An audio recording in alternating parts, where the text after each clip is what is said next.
Good morning, good afternoon, good evening, wherever and whenever you are. My name is John, or Let's Frontier Bricks, and this is my review of the LEGO Looney Tunes Roadrunner and Wile Coyote Brickheadz, with them being Brickheadz number 161 and 162, respectively.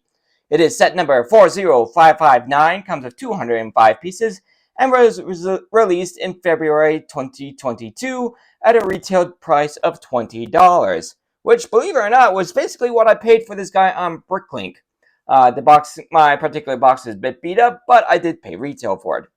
As I'm sure you guys know from my review of the LEGO Looney Tunes minifigure line, I basically grew up with Looney Tunes. I absolutely love them, even in this day and age.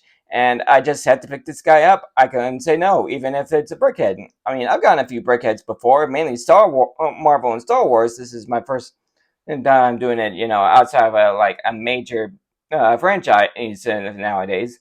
But yeah, I absolutely had to pick this up. I gotta say, both these guys look pretty good in their brickhead form. Take a look at the top of the box. So you see one of these half triangular pieces, which they use for the beak on the Roadrunner. Take a look at the side. You can see the characters in their actual Looney Tune form. And you see another angle of them on the back. This does have tape, so you don't have to damage the box. Things said to open it, although mine's a bit beat up anyway. I won't be surprised if there's two instruction manuals in here, one for each brickhead. Indeed there are. Here's the one for Wile Coyote, a bit rough around the edges. And here is the one for Roadrunner. So let's take a look at what we got. We got one. Wow, only two bags, one for each character. Gotta admit, wasn't expecting that one.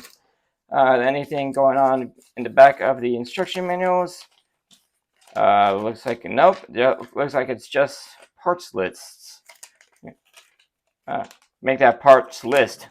Roadrunner's got the parts list for both of them.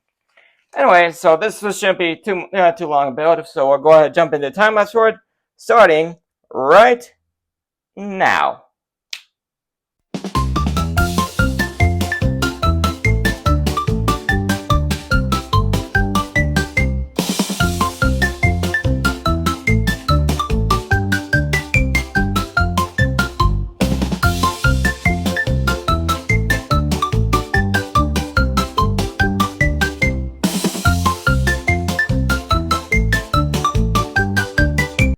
Alright, the build is done. I'd say that took me about 15-20 minutes. It wasn't because these guys are difficult, not by a long shot. Oh, come on, they're Brickheadz. How difficult can they be?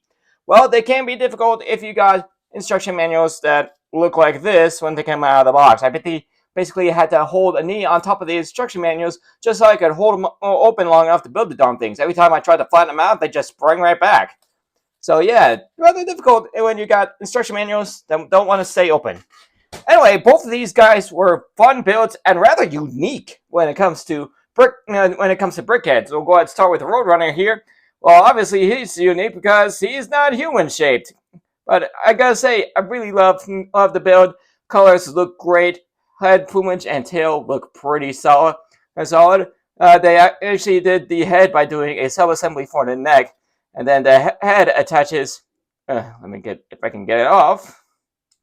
There we go. It attaches to that red Technic pin, which goes into a 1x2 brick.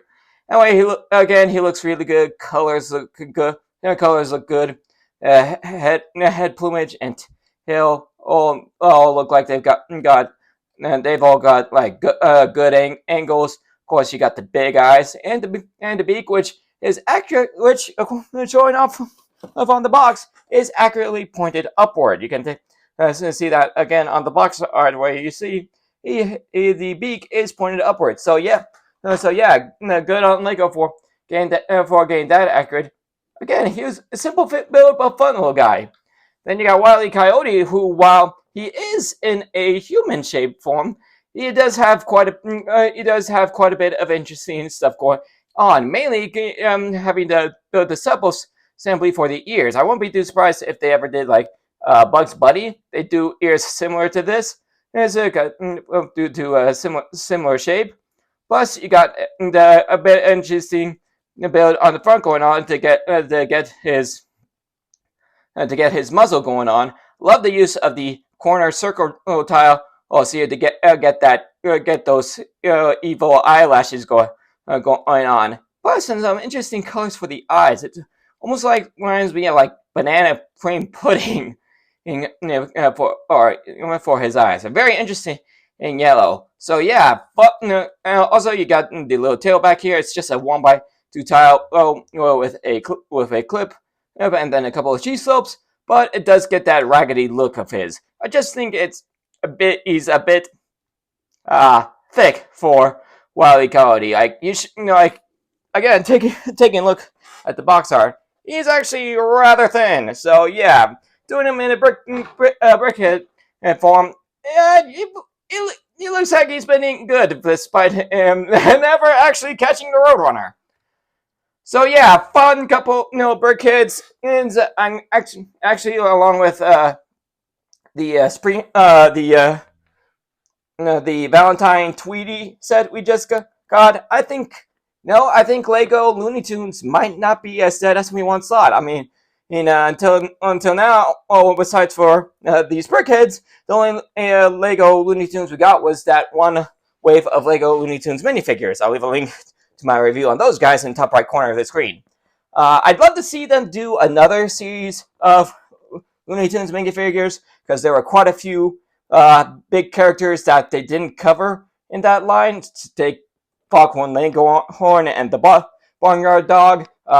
We didn't get Yosemite Sam. We didn't get Elmer Fudd.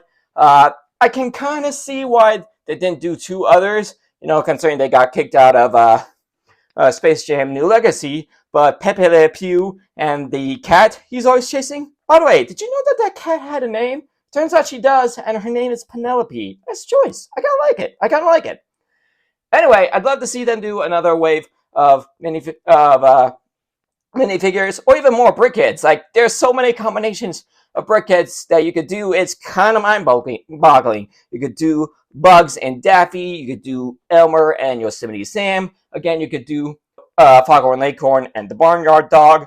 I know they've already done Tweety with that one set, but you could do Tweety and Sylvester, or since you already got Tweety, you could do Sylvester with Spike, that dog. Or if you want to, again, I know Bugs and Daffy is just such an iconic combination, but if you want to do Bugs with Elmer Fudd, which is an iconic combination all by itself, you could do Daffy with Porky Pig. There was a time in Looney Tunes history when Porky and Daffy were Looney Tunes' biggest stars, and they often did cartoons together. Until that screwy rabbit came and stole the show for literally every Looney Tune ever. But again, I can't help but feel like maybe with that return of that Valentine's Tweety, maybe Lego Looney Tunes isn't dead after all. So who knows? Fingers crossed, because as long as Lego's got the Looney Tunes license, I tell you, I hope to keep using it, because again, Looney Tunes was a serious part of my childhood, and I still love those guys. I've got so many collections of Looney Tunes DVDs. It's kind of loady. But again, as long as Lego's got the Looney Tunes license, I hope to keep using it, because I love these guys. Anyway, that's my review on these Brickheadz. Thank you for joining me for it. If you guys enjoyed it, you know what to do. Like, subscribe, all that stuff. Ring the bell to be notified of all videos as soon as they become available. Check out my channel and some more of my content on the end screen in just a few seconds. And I will see you all in the next video. Later, everybody!